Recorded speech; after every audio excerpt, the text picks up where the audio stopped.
નમો નમો. પ્રણામ. સાતામાં છો દરેકે? પ્રણામ સર. દેવગુરુ પ્રણામ. પસાયા આપ સાતામાં છો સર? દેવગુરુ પસાય. પ્રણામ નમો ગુરુજી. અરિહંતાનમ, નમો સિદ્ધાનમ, નમો આયર્યાનમ, નમો વજ્જાયાનમ, નમો લોએ સબ્બસાહૂનમ, એસો પંચનમુક્કારો સબ્બપાપપણાસનો, મંગલાનં ચ સવ્વેસિં પડમં હવૈ મંગલમ. પરમ પૂજ્ય પૂજ્યપાદ શ્રી દેવેન્દ્ર સુરેશ્વરજી મહારાજા દ્વારા વિરચિત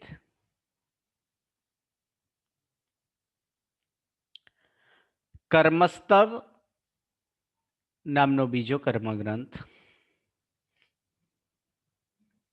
અને બીજા કર્મગ્રંથમાં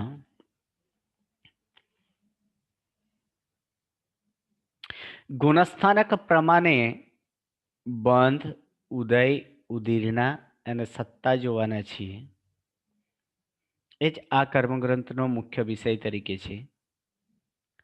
બંધ, ઉદય, ઉદીર્ણા અને સત્તા એ પણ ગુણસ્થાનક પ્રમાણે, અર્થાત કયા ગુણસ્થાનકે કેટલી પ્રકૃતિ બાંધાય, કેટલી પ્રકૃતિ ઉદયમાં આવી શકે, કેટલી પ્રકૃતિ ઉદીર્ણા કરવા યોગ્ય છે, અને સત્તામાં કેટલી પ્રકૃતિ હોય. આ એનો મુખ્ય વિષય તરીકે આ જ કર્મગ્રંથનો, જેમાં સૌપ્રથમ ગુણસ્થાનક જે છે એ ગુણસ્થાનકનો સમજન, અર્થાત સંસારી જીવોમાં રહેલા એવા ગુણોની અંદર જે તરતમતા, એ જ તરતમતાવાળી જે જીવોનું જે સ્થાન, તે જ સ્થાનને ગુણસ્થાનક તરીકે કહેવાય. અને આ ગુણસ્થાનકે તે ગુણસ્થાનકમાં વર્તતા જીવ, સૌ પ્રથમ બંધની વાત કરીશું કે બંધ જે છે એ બંધ કેટલી પ્રકૃતિ બાંધે છે. પછી ઉદય, પછી ઉદીર્ણા અને સત્તા, એ એક ક્રમસર તો ગુણસ્થાનકનો સ્વરૂપ અને સાથે સાથે બંધનો કોઠો એટલે કે બંધ સ્થાનક કેવી રીતે થાય એ બંને આપણે સાથે જોતા રહેશું. તો 14 ગુણસ્થાનકોમાં પ્રથમ ગુણસ્થાનક મિથ્યા દૃષ્ટિ ગુણસ્થાનક, અને એ મિથ્યા દૃષ્ટિ ગુણસ્થાનક અર્થાત વિપરીત જેની દૃષ્ટિ હોય, એ વિપરીત દ્રષ્ટિવાળાનો જે ગુણસ્થાનક, તે જ ગુણસ્થાનક એ મિથ્યા દૃષ્ટિ ગુણસ્થાનક તરીકે કહેવાય છે. અર્થાત વિપરીત સમજન, એટલે એ સમજન સાથે વર્તતા જીવોનું જે સ્થાન, તેને જ એ પહેલા મિથ્યા દૃષ્ટિ ગુણસ્થાનક તરીકે કહેવાય. અને આવા મિથ્યા દૃષ્ટિ ગુણસ્થાનકે સૌથી પહેલા જીવ કેટલી પ્રકૃતિ બાંધે છે એ આપણે જોવાના છીએ. અને એ કેટલી પ્રકૃતિ બાંધે એ જોવાને સાથે સાથે જ અહીં મુખ્યતઃ કેટલીક વસ્તુ ધ્યાન રાખવાનું છે. એ પ્રથમ કે બંધ કોને કહેવાય, તો સામાન્યથી બંધની વ્યાખ્યા આપણે જોયું તો કે કાર્બન વર્ગના પૂદગલ એના આત્મા સાથે એકમેક ભાવેનો જે સંબંધ, ને તે જ સંબંધને બંધ તરીકે કહેવાય છે. અર્થાત નવા નવા કર્મનું જે ગ્રહણ કરવું તે બંધ છે. એટલે કે શરીર વર્તી આ આત્મા જે ક્ષેત્રમાં વર્તતો હોય અને તે ક્ષેત્રમાં રહેલી એ કર્મને બનવા યોગ્ય એવા જે કાર્બન વર્ગના જે પૂતગલ છે,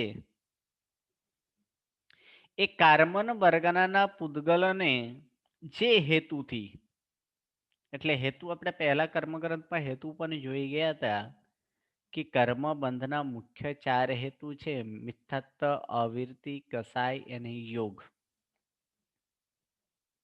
તો તે હેતુઓ દ્વારા ગ્રહણ કરી તે જ કાર્બન વર્ગના પૂતગલને કર્મ સ્વરૂપે પરિણમાવે તેને જ બંધ તરીકે કહેવાય છે. અને કાર્બન વર્ગનાનું એ કર્મ સ્વરૂપે રૂપાંતર થવામાં એ મિથ્યાત્વ આદિ એમાં બંધ હેતુ એમાં નિમિત્ત સ્વરૂપે થાય છે.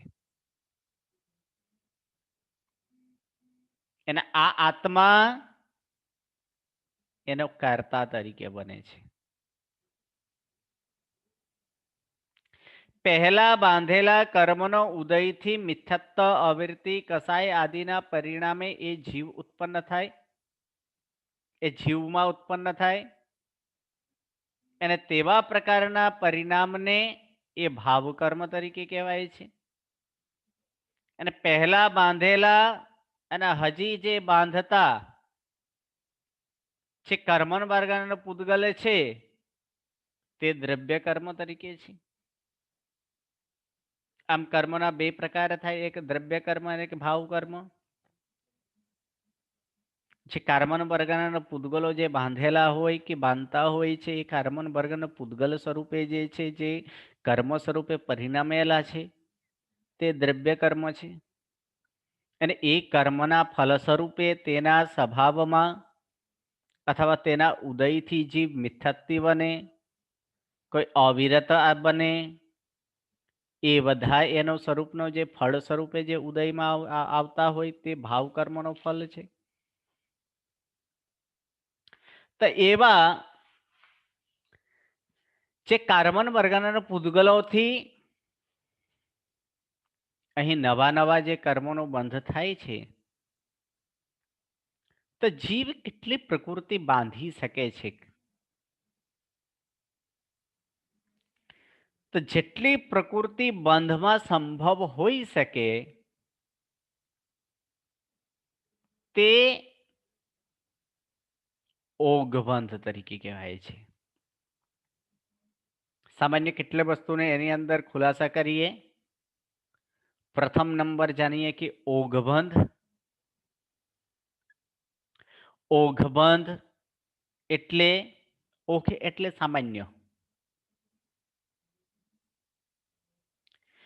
કે 148 કે 158 પ્રકૃતિ છે, એ 148 કે 158 પ્રકૃતિમાં બાંધવા યોગ્ય જે પ્રકૃતિઓ હોય તે બંધનીય પ્રકૃતિ તરીકે કહેવાય છે.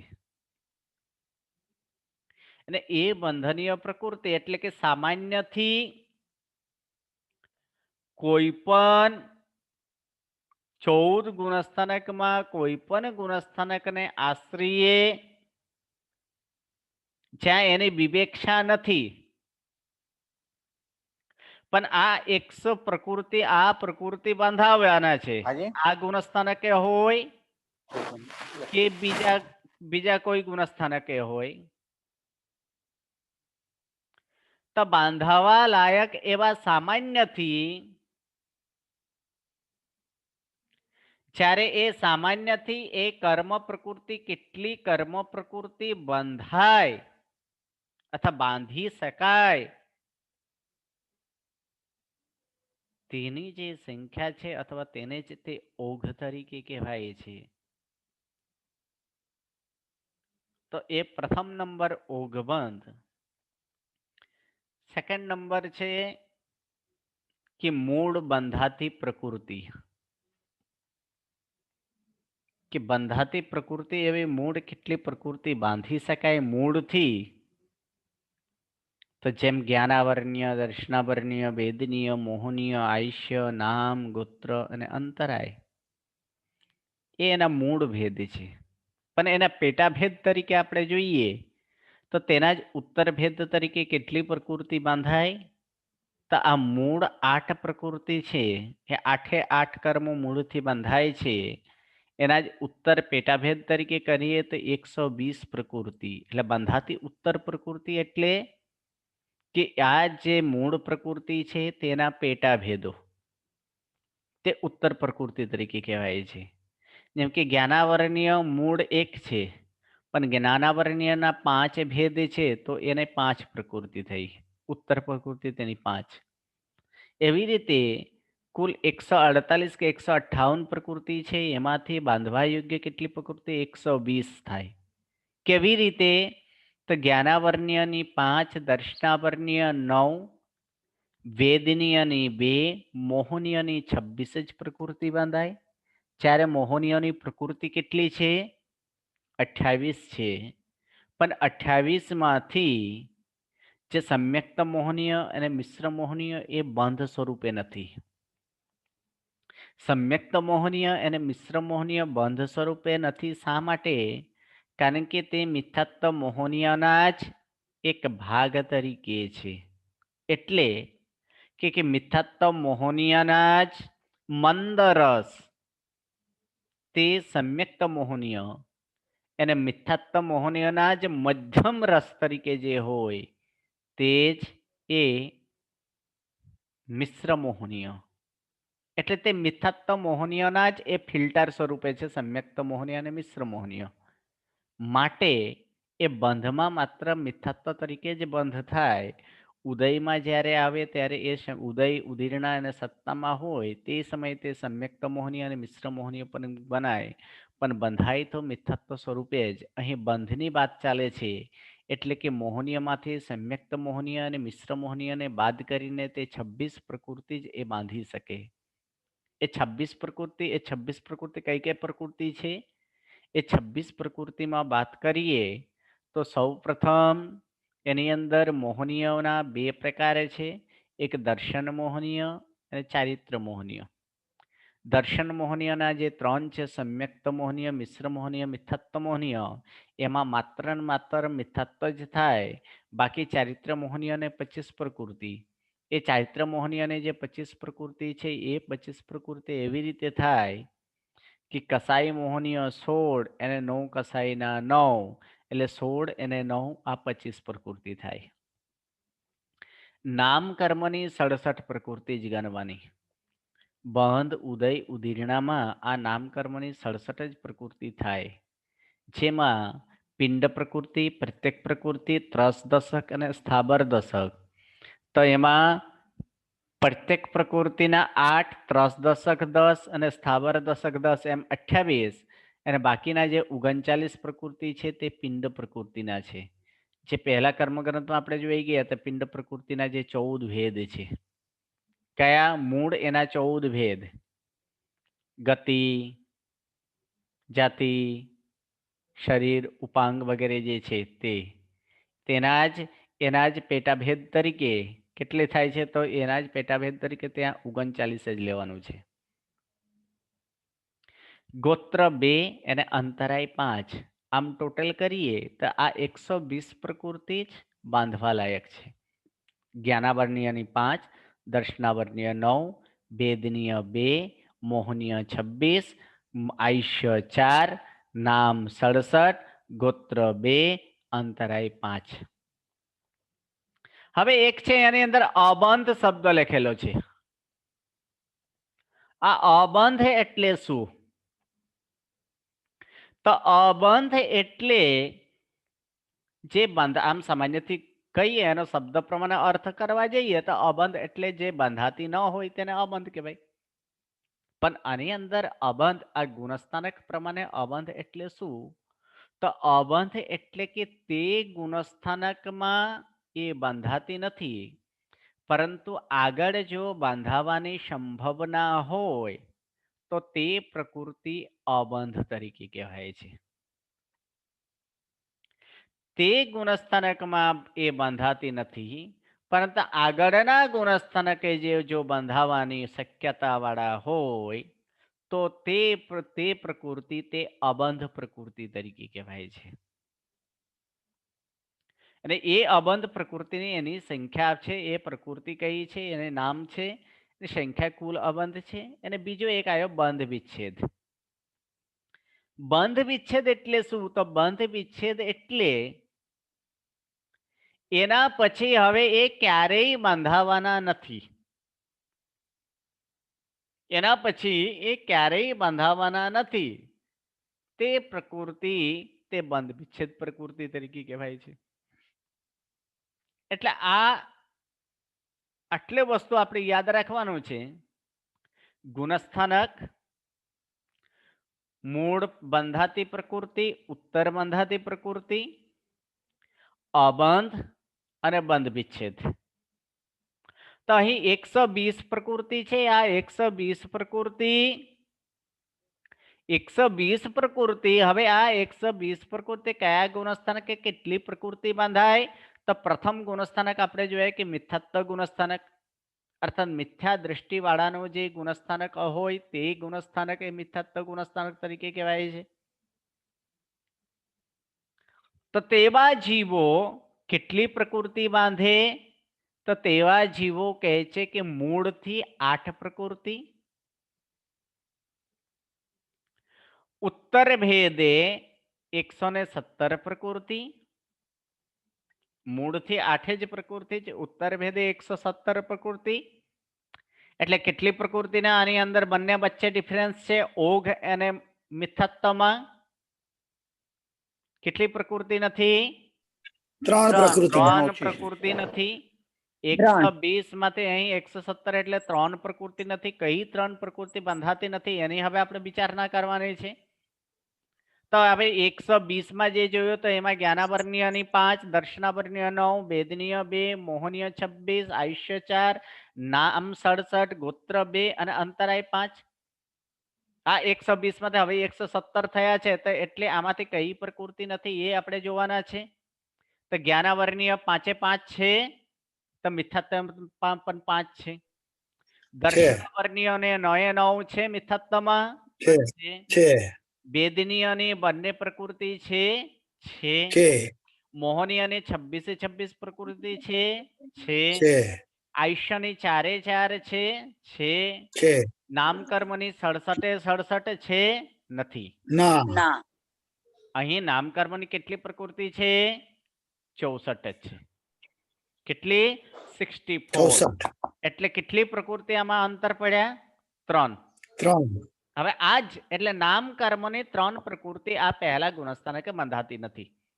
બરાબર? જેના કારણે પહેલા ગુણસ્થાનકને બંધ કેટલી થાય છે? 117. બાકીનો સેમ ટુ સેમ છે. ગોત્ર 2 છે, અંતરાય 5 છે. તો કેટલી પ્રકૃતિ આની અંદર બંધાતી નથી? તો 3 પ્રકૃતિ બંધાતી નથી. આ 3 પ્રકૃતિ કોની છે? તો નામ કર્મની છે. આ નામ કર્મની આ 3 પ્રકૃતિ છે. આ 3 પ્રકૃતિ નામ કઈ કઈ છે?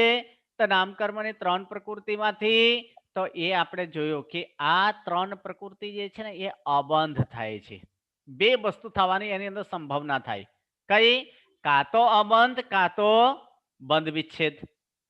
એટલે અબંધ એટલે શું? આ ગુણસ્થાનકે બાંધતા નથી, પરંતુ આગળના ગુણસ્થાનકે બાંધવાનો છે. અને બંધ વિચ્છેદ એટલે હવે એ ક્યારેય નથી બાંધાવાના, એવી રીતે એને નાશ થઈ જાય છે, એ બંધ વિચ્છેદ છે. પણ આ 3 પ્રકૃતિ કઈ 3 પ્રકૃતિ? તો કહે છે કે જિન્નામ કર્મ અને આહારક દ્વિક.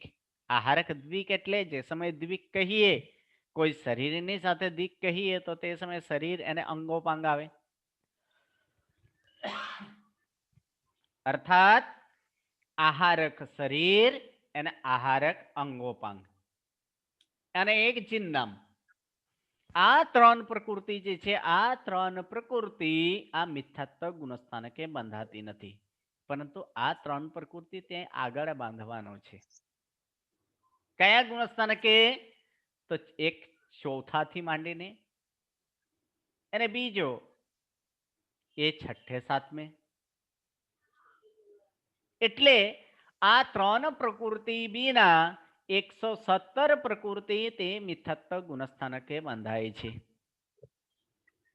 હવે આ ત્રણ પ્રકૃતિ જે છે એ ત્રણ પ્રકૃતિ આગળ આપણે કોષ્ટક પૂરું કરી લઈએ કે કુલ ત્રણ પ્રકૃતિનો શું થયો? અબંધ થયો છે, જેના કારણે જ કેટલી પ્રકૃતિ બંધાય છે? 117 પ્રકૃતિ બંધાય છે. હવે આ ત્રણ પ્રકૃતિમાં એક છે જિન્નમ કર્મ અને બીજું છે આહારક શરીર અને આહારક અંગોપાંગ.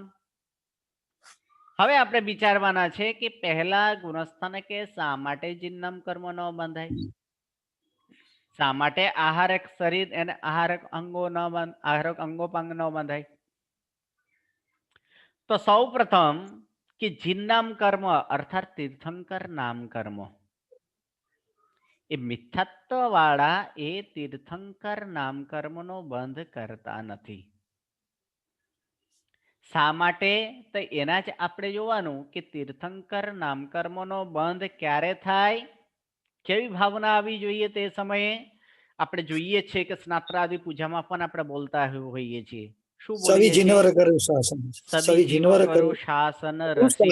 હા, એટલે સર્વ જીવોને મારું જો ચાલતું હોય તો સર્વ એવા જીવોને હું સુખ અને કલ્યાણના સ્થાન રૂપે તેને પહોંચાડી દઉં, મોક્ષે પહોંચાડી દઉં. દરેક પ્રતિ શું છે? દયાભાવ છે. દયાભાવ છે એ તો છે જ, પરંતુ આવા પ્રકારનો દયાભાવ તે ક્યાં આવે છે? આવા પ્રકારનું દયાભાવ તે ત્યાં નથી આવતું, સમ્યક્ત હોતે છતે જ આવે છે. શા માટે? કે ભગવંતે પણ બતાવેલા છે કે ભગવંતના જે દેશના છે એ દેશનાની અંદર મુખ્ય કોઈ સાર હોય તો સાર એક શું છે? એક જ છે કે કોઈ પણ જીવને ત્રાસ આપવો નથી. સર્વ જીવોને શું કરવાનું છે? સર્વ જીવોને ત્યાં સુખી કરવાનું છે. સર્વ જીવો સુખી થાય એ જ એના માટે જ તે છે. પરંતુ એવી પ્રકારની ભાવના એ મિથ્યાત્વ ગુણસ્થાનક હોય તે સમયે આવતું નથી. ક્યાં આવે છે? તો સમ્યક્ત હોતે છતે આવે છે. સમ્યક્ત હોતે છતે આ જિન્નમ કર્મ બાંધાય છે. સમ્યક્ત વિના જીવો એ જિન્નમ કર્મ બાંધી શકતા નથી. હવે તમને એક પ્રશ્ન પૂછું, કર્મ બંધના કારણો કેટલા છે? 4. કયા કયા? મિથ્યાત્વ, અવિરતિ, કસાય ને યોગ. કષાય ને યોગ. અવિરતિ, કસાય અને યોગ. હવે યોગ. હા, એટલે એ પ્રમાદ એની અંદર સમાવેશ થઈ ગયો. કર્મ ગ્રંથના પ્રમાણે 4 જ છે: મિથ્યાત્વ, અવિરતિ, કસાય અને યોગ. તત્વાર્થકારના મતે તે 5 એટલે એક પ્રમાદને પણ ગણે છે. હવે આની અંદર આ જિન્નમ કર્મ કોના કારણે બાંધાય છે? સમ્યક્ત્વ. આપણે કીધું તીર્થંકર. સમ્યક્ત્વને કારણે. હા, આગળ કહું છું કે એની અંદર આપણે જોયું કે આ મિથ્યાત્વ ગુણસ્થાનકે જિન્નમ કર્મ બાંધતા નથી. તો જિન્નમ કર્મનો બંધ ક્યાં થાય છે? સમ્યક્ત ગુણસ્થાનકે થાય છે. એટલે એનો અર્થ શું થયો? જિન્નમ કર્મ સમ્યક્તાના કારણે બંધાય. જો આપણે કર્મના બંધ તરીકે આપણે જોવા જઈએ તો કયા કયા છે? મિથ્યાત્વ, અવિરતિ, કસાય અને યોગ. આ 4 કારણે છે. પણ સમ્યક્ત એ જીવનો શું છે? એક ગુણ છે. સમ્યક્ત શું છે? સમ્યક્ત એક જીવનો આ એક ગુણ છે. તો ગુણ ક્યારેય કર્મનો બંધ કરે? જો કર્મનો બંધ જીવ જો ગુણ જો કર્મનો બંધ કરતા હોય તો સિદ્ધ પરમાત્માને કેટલા ગુણ છે? અનંતા ગુણો છે. મુખ્ય 8 છે, એમાં અનંતા ગુણોથી તે યુક્ત છે. તો પછી હંમેશા સિદ્ધ ભગવંતો પણ કર્મનો બંધ કરવા માંડશે કે નહીં? સિદ્ધ ભગવંતને પણ કર્મ બંધનો એમાં ચાન્સ રહી શકે જો ગુણના કારણે બંધાતી હોય તો. એટલે ગુણના કારણે જ એ કર્મ બંધાય નહીં. ગુણ શું કરે? તે આત્માનો જે ગુણ જે હોય એ ગુણ એ પોતાના સ્વરૂપને બતાવે છે. જીવનો પોતાનો સ્વરૂપ સુંદર, અનંત જ્ઞાની, અનંત દર્શન, અનંત ચારિત્ર એવા અરૂપીપણું આદિ આ જે છે તે એ આત્માનું સ્વરૂપ છે, તે સ્વરૂપને તે દર્શાવે. તો અહીં જે છે કે જિન્નામ કર્મ એ સમ્યક્તના કારણે બાંધતા નથી, પરંતુ સમ્યક તો પછી પ્રશ્ન થાય તો પછી કોના કારણે બંધાય? તો પછી કોના કારણે બંધાય? સમ્યક્તના કારણે ન બંધાય. મિથ્યાત્વને કારણે. પ્રશસ્ત કસાયને કારણે. હા, આની અંદર હવે આપણે પ્રશસ્ત. 4 કારણ આપણે વિચારવાના છે. કયા કયા? મિથ્યાત્વ, મિથ્યાત્વ, અવિરતિ, અવિરતિ, કસાય, કસાય અને યોગ. યોગ. આ 4 માંથી કયા કારણે? તો પહેલા નંબર કારણ તો સીધે ના પાડી દે છે કે મિથ્યાત્વના કારણે કર્મ એ જિન્નામ કર્મ બાંધાતું જ નથી. તો હવે બાકી કયા રહ્યા? અવિરતિ, કસાય કષાય અને યોગ. યોગ. હવે આની અંદર જિન્નામ કર્મ બાંધવા માટે પણ આપણે શું જોઈએ છે કે જિન્નામ કર્મનો જે બંધ છે એ જિન્નામ કર્મનો બંધ કોના કારણે થાય છે? કે જિન્નામ કર્મનો સમ્યક. બંધ આપણે સામાન્યથી જોઈએ કે સભી જીવ કરું શાસન રસીની ભાવના આવે તો એ જિન્નામ કર્મ આંધી બંધાય. તે સમય ભાવના કેવું છે? ઉત્કૃષ્ટ પ્રકારની ભાવના છે. અને એ ઉત્કૃષ્ટ પ્રકારની ભાવના તો એ તે સર્વ જીવો પ્રતિ ત્યાં શું છે? રાગી છે. સર્વ જીવો પ્રતિ ત્યાં એ રાગ છે કે મારું ચાલે તો સર્વ જીવોને હું મોક્ષ પહોંચાડી દઉં. એ રાગ જે છે ને એ રાગ 2 પ્રકારના હોય અને એ જ રાગને ત્યાં શું કહે છે? કસાઈ તરીકે કહે છે. એને જ કસાઈ તરીકે કહે છે કે આવા પ્રકારની લાગણી કે કરુણા જે છે એ કસાઈ તરીકે કહેવાય. અને કસાઈ 2 પ્રકારના હોય. એ 2 પ્રકારના કસાઈમાં એક કસાય જે સંસારને વૃદ્ધિ કરવા માટે કારણભૂત બનતો હોય અને બીજો એવો કસાય છે જે કસાય આત્માના વિકાસવર્ધક અર્થાત આત્માને વિકાસને અથવા તો જે માત્ર સાંસારિક એવા રાગદ્વેષ હોય અર્થાત સાંસારિક પ્રતિ રાગદ્વેષ સ્વરૂપે હોય તો તે પ્રશસ્ત કસાય તરીકે કહેવાય. અરે સંસારી રાગદ્વેષ હોય તો તે અપ્રશસ્ત તે અપ્રશસ્ત કસાય તરીકે કહેવાય છે.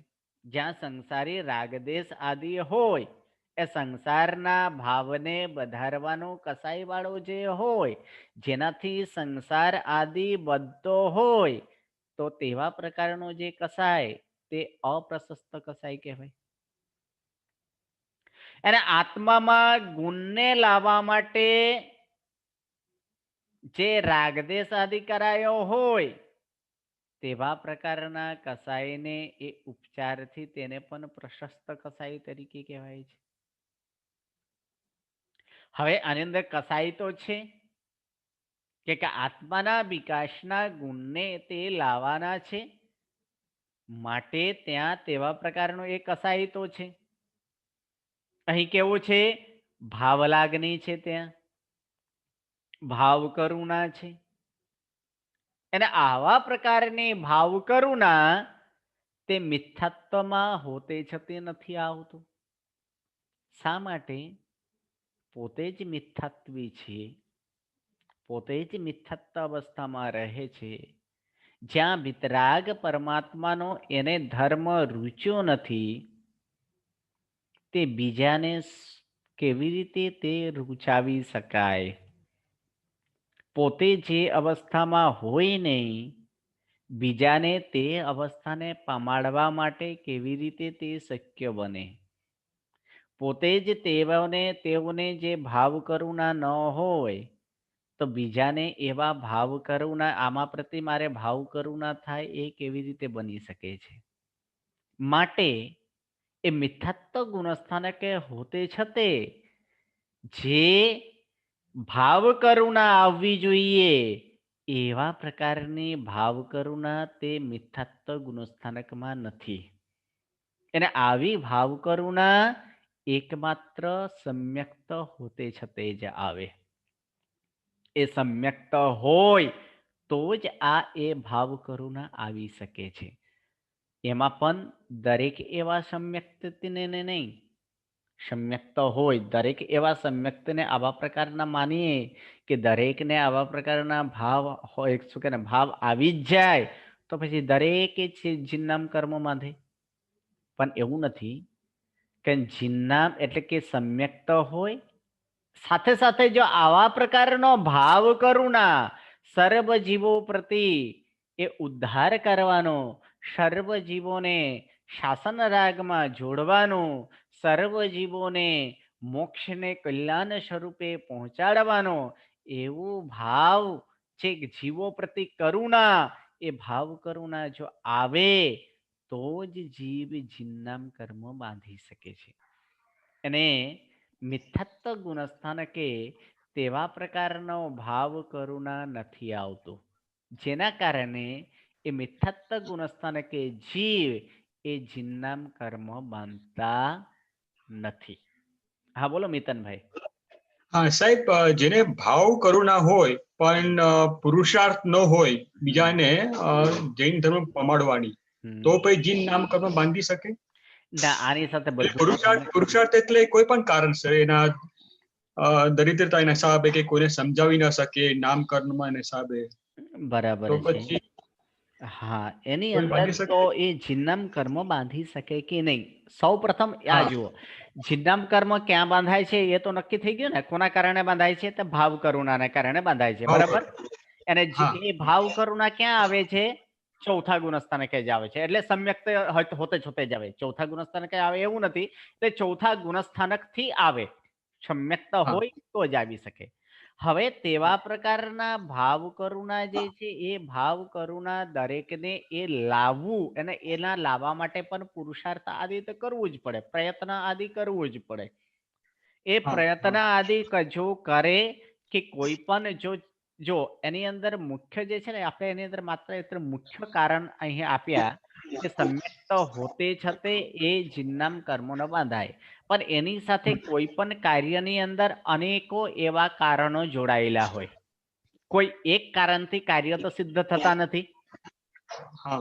જેમ કે આપણે કોઈકને આપણે આની અંદર શું કહીએ કે માટીનો ઘટ બનાવવાનો છે, માટીનો ઘટ તરીકે એની અંદર બને છે, માટીનો ઘટ છે, તો માટીનો ઘટ માટે કયા કયા કારણો આપણે વિચારી શકાય કે એની અંદર શું હોઈ શકે છે? માટીના ઘટ માટે સૌ પ્રથમ શું જોઈએ?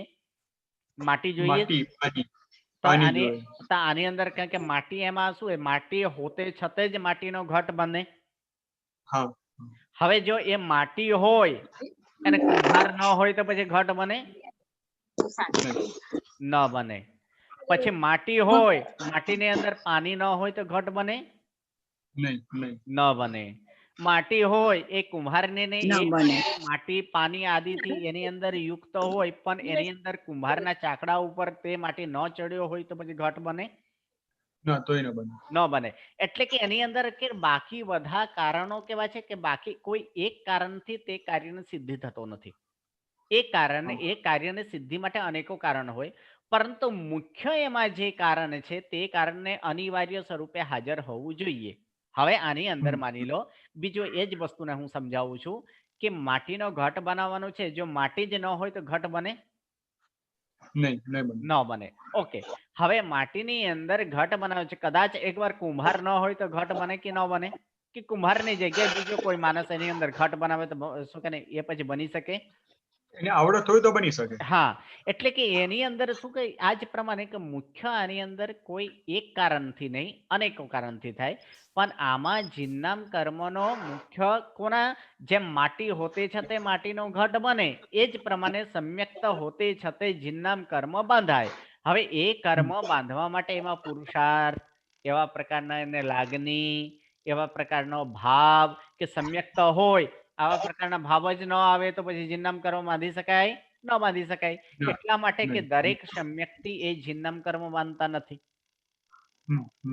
દરેક સમ્યક્તિ જીનનામ કર્મ માનતા નથી, પણ જીનનામ કર્મને બાંધ એ જ બાંધી શકે જે સમ્યક્તિ હોય, અને સમ્યક્ત હોતે છતે સાથે કેવા જીવો પ્રતિ ભાવ કરુણા હોય તો જ એમાં એ જિન્નમ કર્મ બાંધી શકાય. તમારો પ્રશ્ન જે હતો એને તો પુરુષાર્થ આદિ, કદાચ એ પુરુષાર્થ આદિ ન હોય તો પછી એ ન પણ બાંધી શકે, એવું પણ બની શકે. અચ્છા અચ્છા.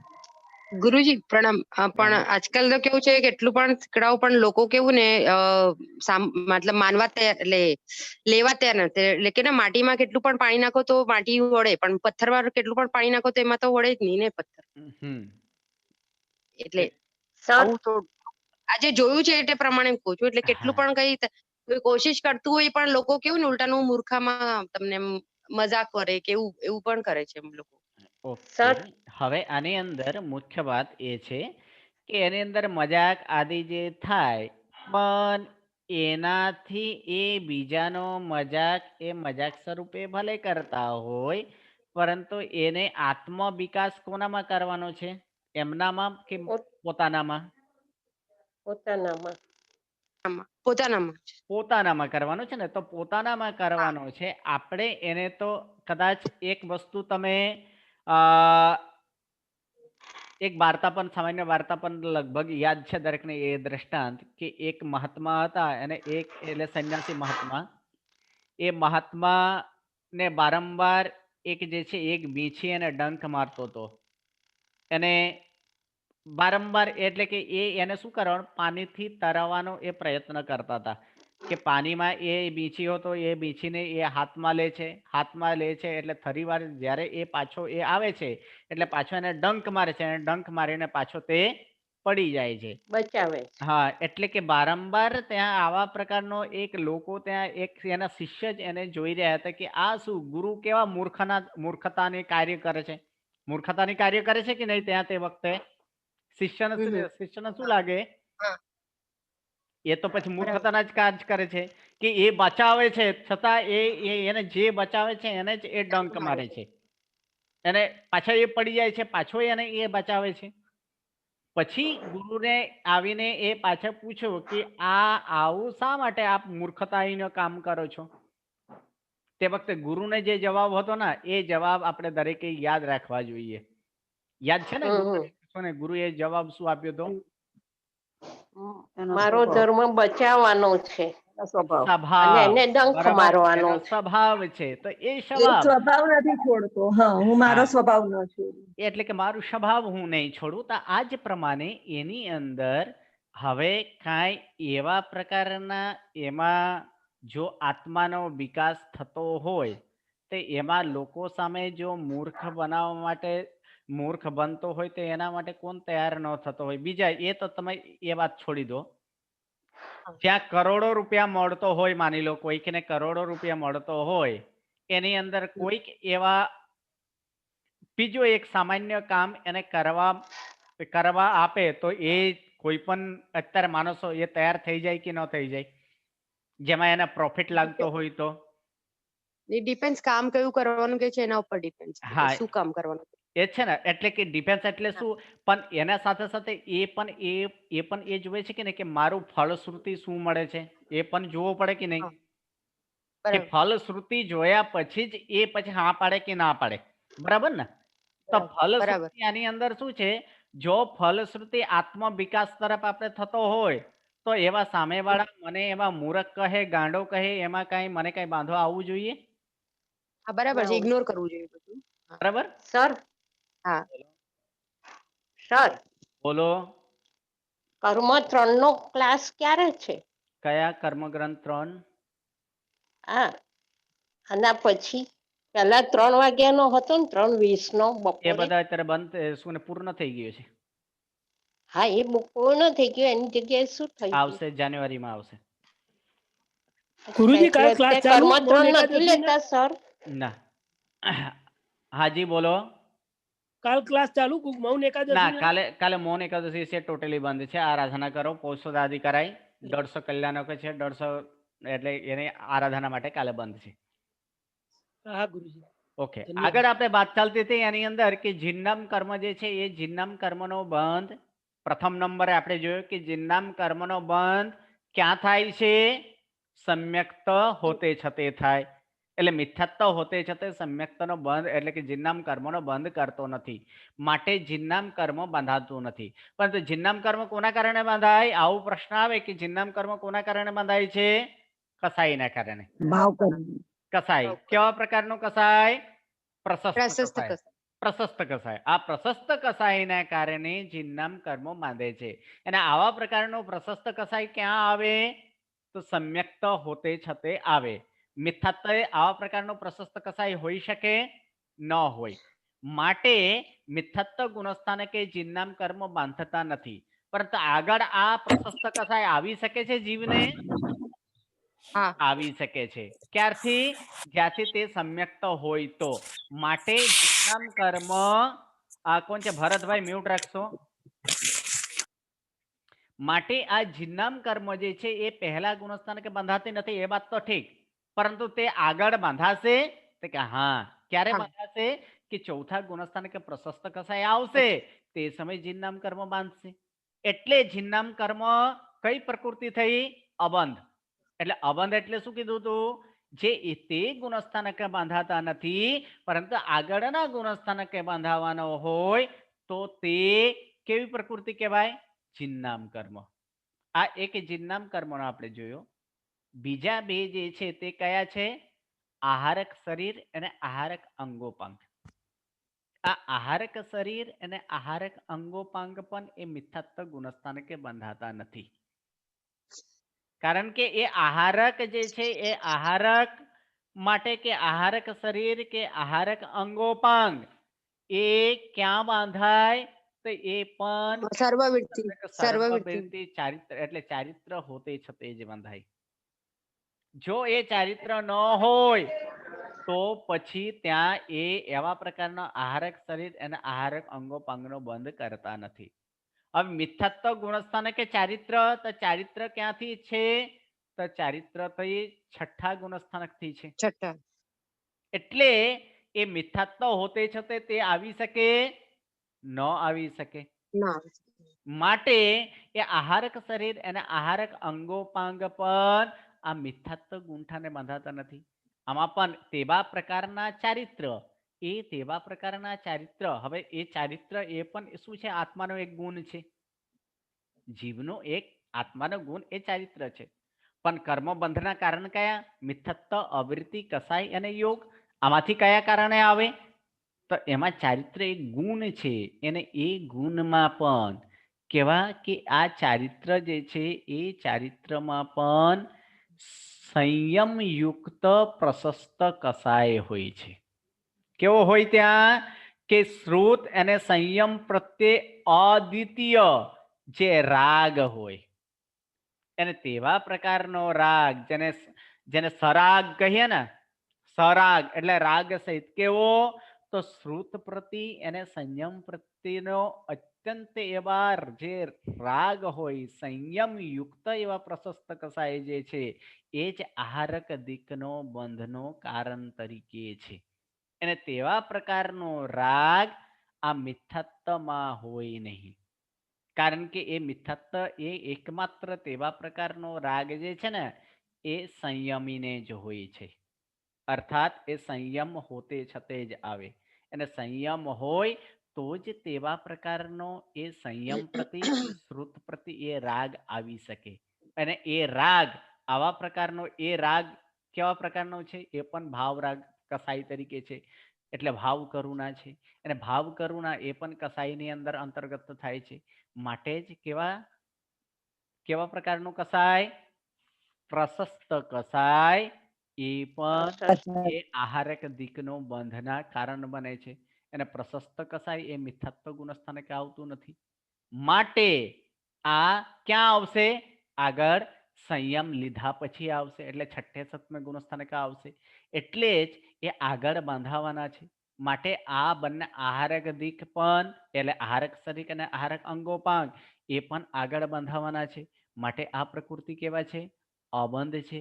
એટલે આ ત્રણ પ્રકૃતિ મિથ્યાત્વ ગુણસ્થાનકે બંધાતા ન હોવાથી આ ત્રણ પ્રકૃતિ વિના મિથ્યાત્વ ગુણસ્થાનકે જીવ કેટલી પ્રકૃતિ બાંધે? 117. આ 117 પ્રકૃતિમાંથી મિથ્યાત્વ ગુણસ્થાનકે જ્ઞાનાવરણ્યની કર્મ કેટલી પ્રકૃતિ બાંધે છે જીવ? 5. દર્શનાવરણ્યની કેટલી બાંધે? 9. મોહની વેદનીયની કેટલી પ્રકૃતિ બાંધે? 2. મોહનીયની કેટલી બાંધે? 26. આયુષ્યની કેટલી પ્રકૃતિ બાંધી શકે? 4. નામકર્મની 64. એટલે કે એમાં જિન્નામ કર્મ એના આહારક અધિક બીના કેટલી પ્રકૃતિ બાંધે છે? 64. 2 એને અંતરાય 5. આ 117 પ્રકૃતિ આ મિથ્યાત્વ ગુણસ્થાનકે જીવ બાંધે છે. હાજી બોલો દર્શનાબેન, શું પ્રશ્ન છે? પ્રણામ ગુરુજી. પ્રણામ. ગુરુજી તમે જિન્નામ કર્મની વાત કરી ને, તો જિન્નામ કર્મ સમ્યક્ત્વ પ્રાપ્ત થાય ત્યારે જ ત્યાર પછી જ બંધાય. તો એ સમ્યક્ત્વ જ્યારે ઉપશમ ભાવથી તો ઉપશમ ભાવમાં હોય એ સમયે જ બાંધે? એક મિનિટ કારણ કે બીજા બધા મ્યુટ રાખી દેજો. જેનો પ્રશ્ન ચાલતો હોય એ પ્રશ્ન કમ્પ્લીટ કરવા દો, બાકી બધાનો મ્યુટ. હાજી બોલો. એ જિન્નામ કર્મ બાંધે છે ત્યારે જીવ સમ્યક્ત્વી હોય, પણ જ્યારે સમ્યક્ત્વનો હાજર હોય ત્યારે જીવ બાંધે કે? કારણ કે એ બહુ ઉચ્ચ નામ કર્મ છે, તો એવી રીતે હોય કે એને સમ્યક્ત્વ આવ્યા પછી પણ એને એવો ભાવ હોય તો એ ત્યારે પણ બાંધી શકે? હા બરાબર છે. હવે એની અંદર અને બંધ જે છે એક ને, બીજો પ્રશ્ન ગુરુજી, હા કે બોલી જાઓ. આ બધા જે કર્મ છે 117 એ હરેક ક્ષણે બાંધે? આ બે વસ્તુ મને ક્લિયર કરો ને. ઓકે, આ જે છે એ બંધ જે છે ને સર્વ એવા મિથ્યાત્વને અપેક્ષાએ છે. સર્વ એટલે બરાબર મિથ્યાત્વ ગુણસ્થાનક છે. સર્વ એવા બરાબર મિથ્યાત્વ જીવ ગુણસ્થાનકમાં વર્તતા જીવના આશ્રય છે. કેમ કે જે આપણે એકની અંદર જ એકની પ્રતિપેક્ષ ભેદ નથી બાંધી શકતા, એટલે એક સમયે અચ્છા કોઈ પણ એક જ હોય. પણ એ સર્વ એવા મિથ્યાત્વી જીવોમાં અત્યારે આપણે માત્ર સર્વ એવા મિથ્યાત્વ ગુણસ્થાનક એટલે જીવના જે 14 ભેદ જે પાડ્યા છે ગુણસ્થાનકને હા હિસાબે, કે મિથ્યાત્વ ગુણસ્થાનકમાં રહેલા એવા માની લો 100 વ્યક્તિ છે. બરાબર બરાબર, તો એ 100 વ્યક્તિ અથવા 117 વ્યક્તિ માની લો ને, 117 વ્યક્તિ એ મિથ્યાત્વ ગુણસ્થાનકે છે. તો એવા સર્વ જીવોને આ 117 માંથી દરેકે દરેક 117 બાંધે એવું કઈ નક્કી નથી. અચ્છા પણ આ 117 માંથી જ કોઈ બાંધાવાનો છે એ ફિક્સ છે. અચ્છા હા બરાબર છે. કેમ કે જે આની અંદર છે એટલે આ સર્વ જીવોની અપેક્ષાએ આપેલા છે, કોઈ એક જીવોની અપેક્ષાએ નહીં. બરાબર, કારણ કે જો એક ઉદાહરણ તમને કહું કે એના આયુષ્યની કેટલી પ્રકૃતિ છે? આયુષ્યની તો આપણી 4 ગતિની ને. હા, એટલે કે 4 આયુષ્ય છે. કોઈ એક જીવ એક સમયે 4 આયુષ્ય બાંધી શકે? નહીં બાંધી શકે. એક સમયે કોઈ પણ 2 ગોત્ર, ઉચ્ચ ગોત્ર કે નીચ ગોત્ર બાંધી શકે? ન બાંધી શકે. બરાબર ને? એટલે આ શું છે કે સર્વ એવા જીવોની અપેક્ષાએ છે. કયા? તો મિથ્યાત્વ ગુણસ્થાન કે વર્તતા એવા સર્વ જીવોની અપેક્ષાએ આટલી પ્રકૃતિ એ બંધાય છે. બીજો તમારે પ્રશ્ન હતો કે દરેકે દરેક સમ્યક્તિ એ શું આ જિન્નામ કર્મ બાંધે જ કે નહીં, એવું ને? નહીં, દરેક સમ્યક્ત્વી નહીં. મારો કહેવાનો મતલબ હતો જેનો ભાવ સમ્યક્ત કર્મ પામ્યા ઉચ્ચ હોય પછી પણ જિન્નામ કર્મ બાંધાય કે ન બાંધાય? કે સમ્યક્ત્વની હાજરીમાં બંધાય.